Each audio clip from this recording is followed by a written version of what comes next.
आप सभी को जय मसीह की। प्रभु आप सभी को बहुत आशीष दे।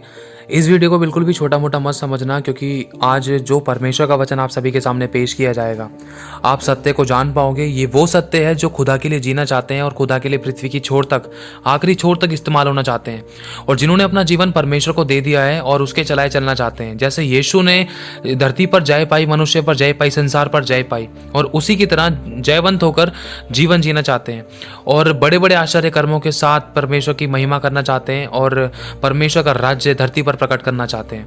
जो यीशु मसीह के लिए अपना जीवन दे चुके हैं ना, जो यीशु मसीह का चेला अपने आप को कहते हैं, ये वचन उन्हीं के लिए, एक सच्चे क्रिश्चियन के लिए, किसी ऐसे व्यक्ति के लिए नहीं जो एक तरफ परमेश्वर की आराधना करता है, दूसरी तरफ संसारिक वस्तुओं में, संसारिक कामों में, संसारिक बातों में, हंसी ठट्ठे में या शैतान के कामों में, शैतान की बातों में अपना टाइम वेस्ट करता है। परमेश्वर का वचन कहता है कि प्रभु में सदा आनंदित रहो।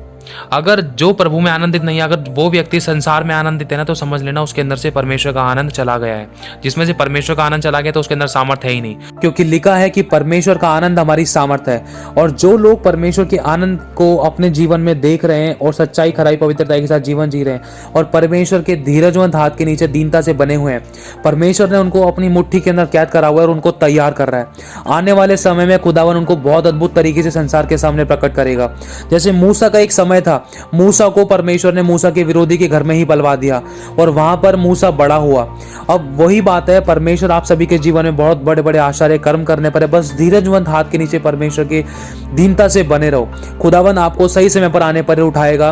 और ये मत सोचो कि मुझे ये बनना है, मुझे वो बनना है। बस ये बोलो कि प्रभु तेरी मर्जी मेरे जीवन में पूरी हो और मुझे वो सच्चा आराधक बना जो आत्मा और सच्चाई से तेरी आराधना कर सके, जिसके द्वारा स्वर्ग धरती पर लाया जाए, जिसके द्वारा लोग पश्चाताप करें और परमेश्वर का राज्य प्रकट हो और शैतान का राज्य गिराया जाए। और ये आज का वचन उन व्यक्तियों के लिए है, उन मसीह भाइयों के लिए है जिन्होंने अपना जीवन पूर्ण रूप से प्रभु यीशु मसीह को दे दिया है और उसके वचन के अनुसार चलते हैं और कहते हैं कि पिता मैं तेरी बात को मानूंगा, जैसा कि अब्राहम ने कहा था। और परमेश्वर ने उसके बारे में गवाही दी, क्योंकि तूने मेरी बात को माना है, इसीलिए मैं तेरे जीवन में आश्चर्य कर्म करूंगा।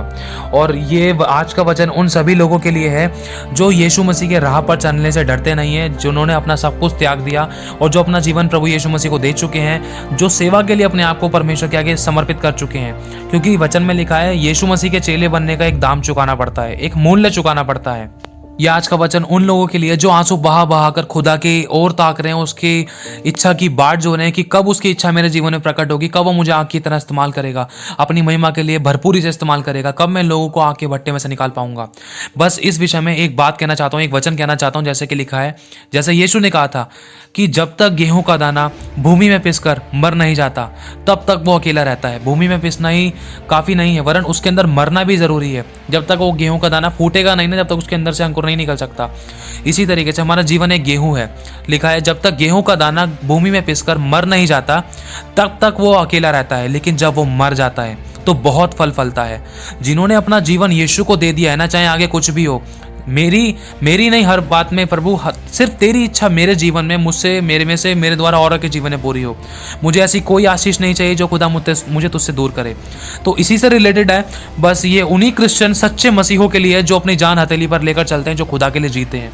ये उनके लिए नहीं है जो शैतान को बार बार बड़ी बड़ी प्रार्थना कर करके बांध कर जड़ से उखाड़ उखाड़ कर फेंकते हैं, अधोलोक में जलाते हैं, भस्म करते हैं, नष्ट करते हैं।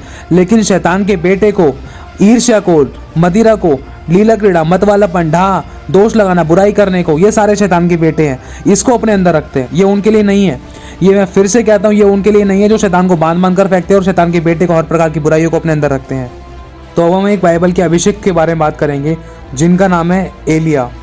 और जो लोग प्रभु यीशु मसीह की सेवा करना चाहते हैं, प्रभु के लिए जीना चाहते हैं, बड़े बड़े आश्चर्य कर्म करना चाहते हैं, प्रभु के गुणों को प्रकट करना चाहते हैं, पृथ्वी की आखिरी छोर तक इस्तेमाल होना चाहते हैं और आश्चर्य कर्मों को प्रकट करना चाहते हैं, परमेश्वर के राज्य को बढ़ाना चाहते हैं, बड़ी बड़ी सेवा करना चाहते हैं, लाखों करोड़ों आत्माओं को बचाना चाहते हैं और बड़े मंच पर परमेश्वर की महिमा करना चाहते हैं, तो इसमें पहली बात तो उतावली नहीं करनी। दूसरी बात इसमें जो चाहिए वो है एलिया का समर्पण, और दूसरा परमेश्वर की बात को मानना, तीसरा परमेश्वर की अधीनता में चलना, चौथा, एक धीरज धरना।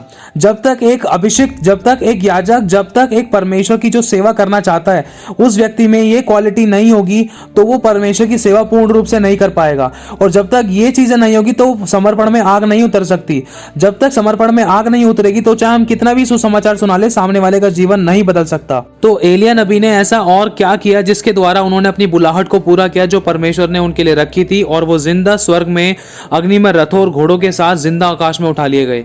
और हम लोगों को ऐसा क्या करना है कि हम भी अपने बुलाए जाने और चुन लिए जाने को भलीभांति सिद्ध करने का प्रयत्न करते रहें और परमेश्वर की सिद्धता में परिपूर्ण हो जाएं और अपनी बुलाहट को पूरा करें और परमेश्वर को प्रसन्न करें, जिसके द्वारा हम भी स्वर्ग में जिंदा उठा लिए जाएं। बिल्कुल भी इस बात पर शक मत करना, ये मत सोचना कि ये तो परमेश्वर ने पहले कर दिया था, आप कहां से हो सकता है। परमेश्वर कल, आज और आने वाले समय तक हमेशा एक सा रहने वाला परमेश्वर है, वो कभी नहीं बदल सकता। वो हमारे समर्पण को चाहता है, वो चाहता है कि हम उसकी इच्छा के अनुसार चले। जैसे यीशु ने कहा था कि मैं अपनी भेजने वाले की इच्छा को पूरा करना चाहता हूं, मैं उसी की इच्छा को पूरा करूंगा। और यीशु भी जिंदा स्वर्ग में उठा लिए गए। तो लिखा है कि एलिय्याह नबी भी हमारे समान दुख सुख भोगी व्यक्ति था। और एक बार ऐसा हुआ कि एलिय्याह नबी की मुठभेड़ बाल के पुजारियों के साथ हुई, और परमेश्वर की आत्मा के अनुसार एलिय्याह नबी ने बाल के पुजारियों को, मतलब दुष्ट आत्मा के पुजारियों को ललकारा, और दोनों की तरफ से एक एक वेदी बनाई गई, जिसमें सबसे पहले वेदी उन बाल के पुजारी के द्वारा बनाई गई थी, जिसमें उन्होंने अपने बाल के देवता को खड़ा कर रखा था, और उसके बाद उन्होंने उस वेदी को तैयार करने के बाद उसके ऊपर भेंट रखी, और वो सुबह से लेकर शाम तक बहुत लंबे समय तक चिल्लाते रहे, आराधना करते रहे अपने देवता की, और प्रार्थना करते रहे उससे, यहाँ तक कि अपने आप को बर्छियों से घायल कर लिया, लहू लुहान कर लिया, खूनम खान हो गए, लेकिन उनकी प्रार्थना उनके देवता ने, उनके देवी देवताओं ने नहीं सुनी। और उन्होंने यहाँ तक कि अपने आप को इतना नुकसान पहुंचा लिया था, फिर भी उनकी वेदी पर कोई आग नहीं उतरी, ना ही उनकी भेंट उनके देवता ने स्वीकार करी। और दूसरी तरफ जब एलिय्याह नबी ने वेदी को बनाना शुरू किया, तो हम सबसे पहले जानेंगे कि एलिय्याह नबी ने वेदी को किस प्रकार बनाया और कैसे बनाया, क्योंकि ये बात हमारे जीवन से जुड़ी हुई है और हमारी बुलाहट से जुड़ी हुई है। तो एलिय्याह ने सबसे पहले ऐसा क्या किया? एलिय्याह नबी ने सबसे पहले 12 गोत्रों के अनुसार 12 बड़े बड़े पत्थर लिए, जिसमें वो पत्थर हमें क्या दर्शाते हैं, जो हमारे जीवन से जुड़े हुए हैं। सबसे पहला पत्थर दर्शाता है भय, परमेश्वर का भय मानना, और दूसरा पत्थर दर्शाता है प्रेम करना, पर हर एक जन को अपने समान, अपने पड़ोसी को अपने देह के समान प्रेम करना, और परमेश्वर से अपने सारे बुद्धि, सारे प्राण, सारे आत्मा से, सारे शरीर से, सारे तन मन धन से परमेश्वर से प्रेम करना। और तीसरा पत्थर दर्शाता है आनंद का, हमें संसार का नहीं वरन परमेश्वर की उपस्थिति में, परमेश्वर के वचन के अनुसार, परमेश्वर की हुजूरी में हमें आनंद होना चाहिए, ये नहीं कि शारीरिक आनंद। और चौथा दिखाता है पर शांति को, वो शांति जो संसार नहीं देता, वो शांति जो शारीरिक अभिलाषाएं नहीं देती, वो शांति जो हमें परमेश्वर की स्पिरिचुअल, परमेश्वर के वचन से, सोठे और लाठी से हमें शांति मिलती है। और पांचवा वो धीरज, परमेश्वर की उपस्थिति में हमें धीरज धरना है, परमेश्वर की जो बुलाहट जो परमेश्वर ने हमें दी है उसमें हमें धीरजवंत बने रहना है, परमेश्वर के धीरजवंत हाथ के नीचे। और छठा पत्थर कृपा, हमें हर समय, हर पल, हर क्षण कृपा को दर्शाना, ये परमेश्वर का एक गुण है।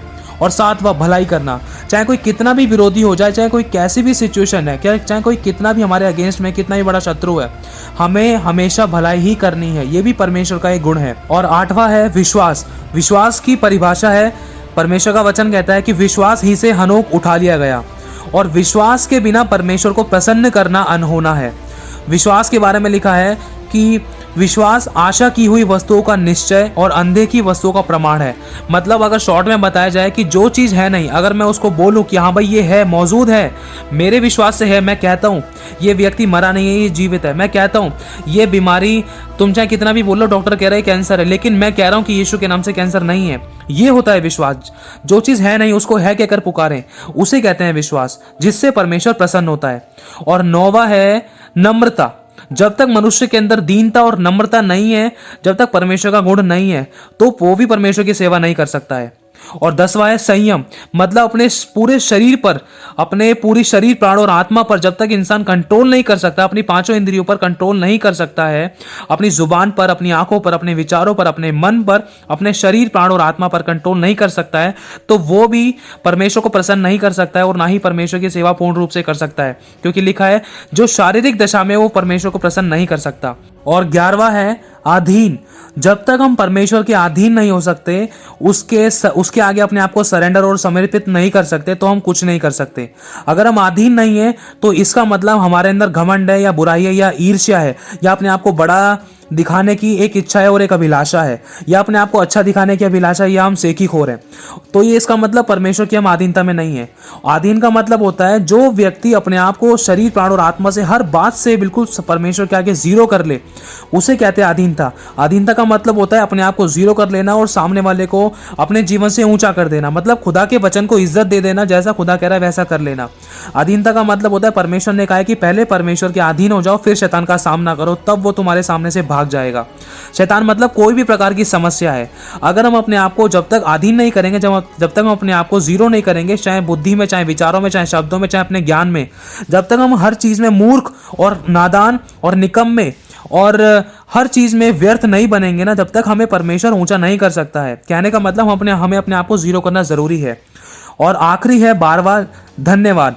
जब तक ये सारी बातों के साथ साथ हम इन सारे पत्थरों के 11 पत्थरों के साथ साथ अगर हम धन्यवाद नहीं करेंगे ना, तो वेदी बिल्कुल भी सक्सेसफुल नहीं है। जैसे एक कुर्सी के 4 पैर होते हैं ना, अगर उसका एक पैर हटा दिया जाए तो कुर्सी डगमगा जाती है और वो बैलेंस में हो ही नहीं सकती है, उस पर अच्छे से कोई बैठ ही नहीं सकता है। उसी तरीके से ये धन्यवाद का पत्थर है, क्योंकि वचन में लिखा है जो धन्यवाद करता है वो परमेश्वर की महिमा करता है। धन्यवाद का बलिदान चढ़ाने वाला परमेश्वर की महिमा करता है। और वचन कहता है कि परमेश्वर अपने ऐसे सच्चे आराधकों को ढूंढ रहा है, पूरी पृथ्वी पर आंखें लगाकर देख रहा है, ढूंढ रहा है, घूर रहा है, जो उसकी आत्मा और सच्चाई से आराधना कर सके, ताकि परमेश्वर उनकी निर्बलता में अपनी सामर्थ को दिखाए। जिसका मन परमेश्वर की ओर निष्कपट है, परमेश्वर उसकी निर्बलता में अपनी सामर्थ को दिखाए और परमेश्वर बड़ा रिवाइवल लेकर आए। सबसे पहले ये 12 पत्थर हैं। इन पत्थरों के क्या क्या प्रकार हैं ये आपको बता दिए हैं। ये पत्थर हमारे जीवन से कितनी गहराई तक जुड़े हुए हैं। जब एलिया ने पत्थर की वेदी को तैयार किया, पहला स्टेप पूरा करने के बाद एलिया ने दूसरा स्टेप क्या लिया कि पत्थर की वेदी के चारों तरफ एक गहरा गड्ढा खोदा, जिसमें बहुत सारा पानी भर दिया।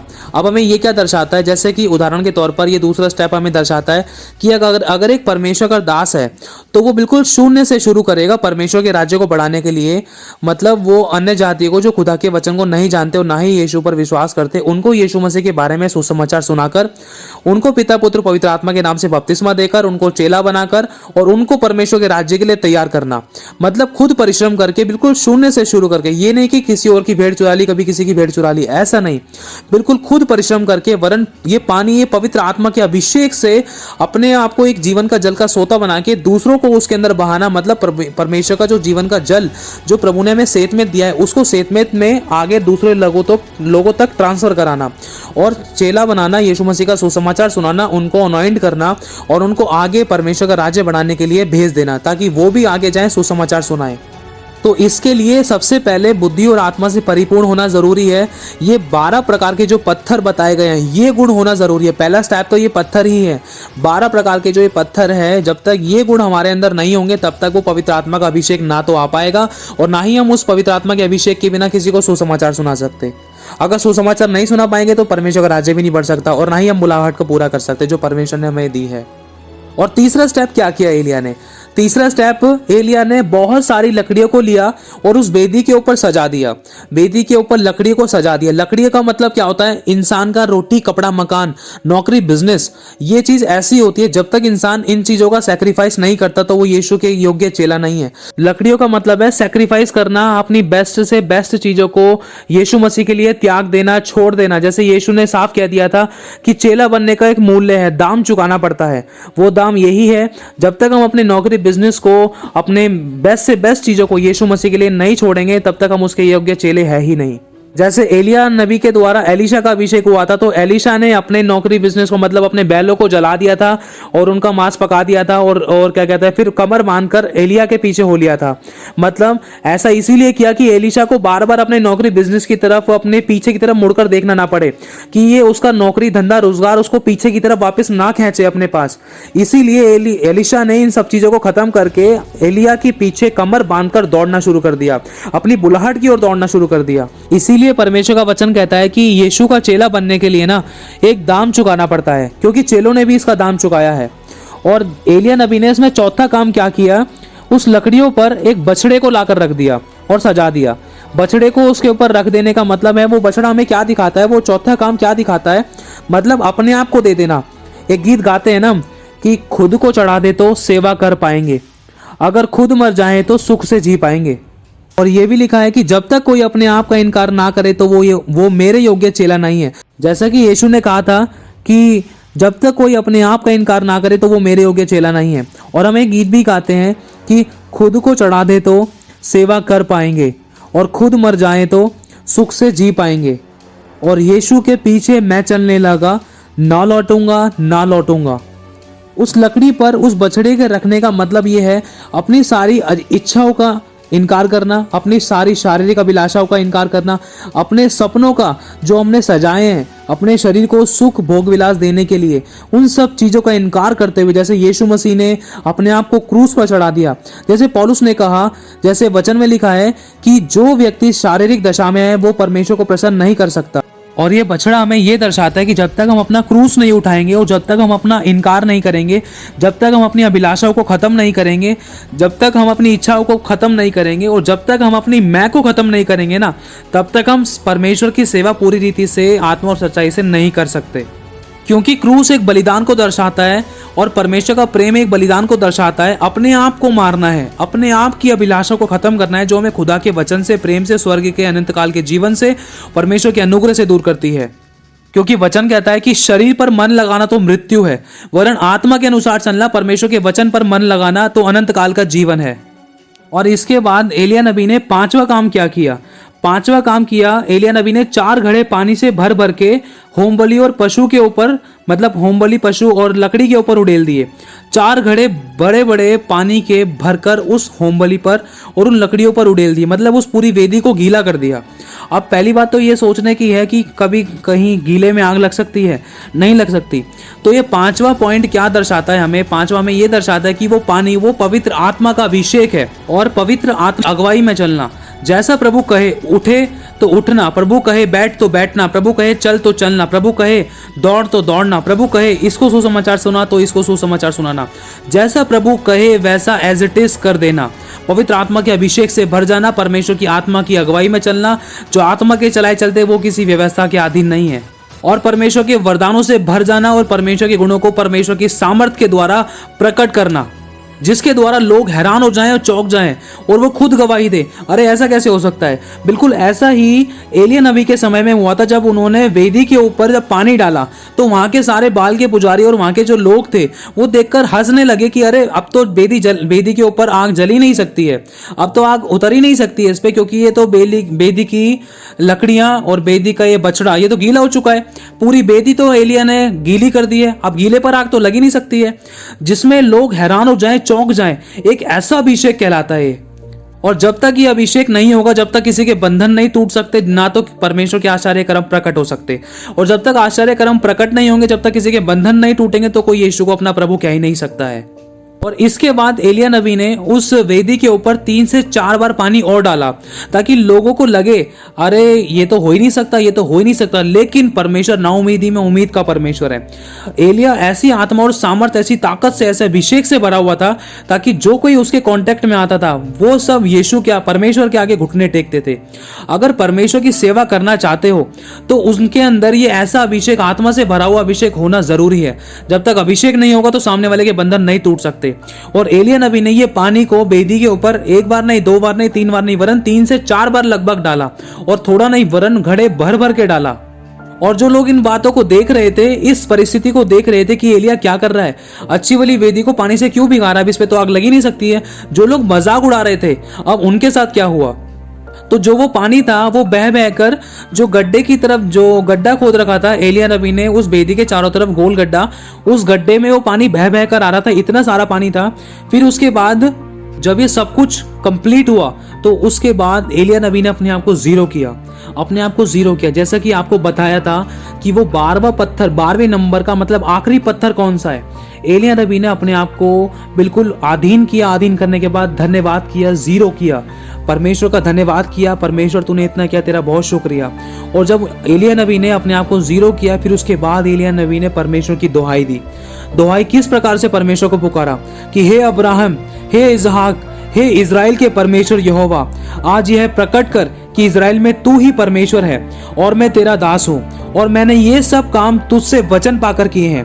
हे यहोवा मेरी सुन कि ये लोग जान ले कि हे यहोवा तू ही परमेश्वर है और तू ही उनका मन लौटा ले आता है। तब यहोवा की आग आकाश से प्रकट हुई और होम बलि को और लकड़ी को और पत्थरों और धूली समेत भस्म कर दिया, यहाँ तक कि गड्ढे में का जल भी सुखा दिया। मतलब ये 5 प्रकार की चीजें भस्म हो गई। सबसे पहला जब आकाश से आग गिरी तो उस समय पहला परमेश्वर ने होम बलि को ग्रहण किया। मतलब अगर किसी व्यक्ति का समर्पण बिल्कुल अपने आप को जीरो कर अपने आप को चढ़ा देता है ना, तो परमेश्वर उसकी भेंट को, उसकी प्रार्थना को, उसकी परिस्थितियों को, वो चाहे वो जैसा भी है, तो उसको ग्रहण करता है। पहला होम बलि को ग्रहण किया परमेश्वर ने, दूसरा लकड़ी को भी भस्म किया आग से, और तीसरा पत्थर तक को भस्म कर दिया। पत्थर कोई भस्म हो सकता है? नहीं हो सकता, लेकिन हमारा परमेश्वर नामुमकिन को मुमकिन करने वाला परमेश्वर है। जैसा कि अभी आपसे कहा था कि जब एलिया नबी पानी को 3 से 4 बार उस वेदी पर डाल दिया था तो लोग मजाक उड़ा रहे थे। परमेश्वर ने उसी अभिषेक के द्वारा, वो 3 से 4 बार पानी का मतलब वो अभिषेक है। अगर कोई व्यक्ति परमेश्वर का दास ऐसे आत्मा के अभिषेक से भरा हुआ है, चाहे सामने वाला व्यक्ति कितना भी मजाक उड़ा रहा है, तो परमेश्वर अपने आश्चर्य कर्म को ऐसे प्रकट करेगा कि जिसने मजाक उड़ाया ना, वो खुद घुटने टिकाकर बोलेगा कि यहोवा ही परमेश्वर है, यहोवा ही परमेश्वर है। क्योंकि यहाँ पर लिखा है, तब यहोवा की आग आकाश से प्रकट हुई, पर उस समय होम बलि, पहला होम बलि और दूसरा लकड़ी, तीसरा पत्थर और चौथा धूली समेत सब कुछ भस्म कर दिया। यहाँ तक कि गड्ढे का जो जल था ना, पानी, वो भी सुखा दिया। ये 5 चीज परमेश्वर ने अपने स्वर्ग से आग को गिराकर भस्म कर दिया। जो नामुमकिन ना, पत्थर को भी यहाँ तक भस्म कर दिया कि वहां पर कोई नामुन निशान नहीं मिला। और ये सब कुछ देखकर है ना, वहां के लोग, बाल के पुजारी, वहां के सभी लोग मुंह के बल गिरकर वहां पर बोल उठे कि यहोवा ही परमेश्वर है, यहोवा ही परमेश्वर है। ये होता है एक सच्चा समर्पण।